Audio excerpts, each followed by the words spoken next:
0萬喺度買套電梯兩房，嗱睇一睇呢邊，係嘛，外牆好靚噶喎，跟住我嘅腳部一齊睇睇，呢邊就係我哋嘅樓下環境啦，呢度就係我哋嘅外牆位置，嗱電梯就喺呢一邊嘅，家用電梯使咗條2呢一套靚房啊，電梯裝潢絕對大，今日大家睇到皇城附近嘅電梯靚房啊，嗱呢度就係我哋嘅電梯，呢度就係我哋嘅入戶門，電梯直接到咗屋企門口嘅。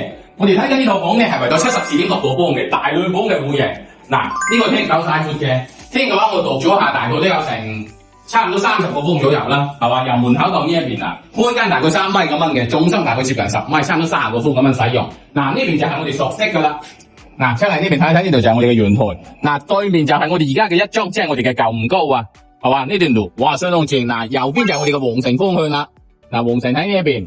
係嘛？我哋呢個路段係 very good 嘅，呢邊就係我哋嘅新東方酒樓啦。跟住去睇睇我哋嘅房間先，係嘛？呢個廳計夠晒闊嘅，光線都係比較好。咁我哋入戶門一入咧，我哋右邊咧就係我哋嘅飯廳位置，最右少少就係我哋嘅廚房位置。廚房嘅話咧比較夠晒闊嘅，大概有成9個方左右，兩三個人出在冇問題嘅。跟住我哋嘅前面就係我哋嘅衞生間啦，衞生間都係夠晒闊嘅，但有窗嘅，有窗嘅。跟住咧，再睇睇我哋關心嘅房間呢一邊啦。一出翻嚟聽，我哋嘅房間係左右歸邊嘅。呢邊就係我哋嘅主人房，主人房咧都夠晒闊嘅，係嘛？整晒衣櫃啊咩嘅。嗱呢邊以前應該呢度就係做陽台噶啦，係嘛？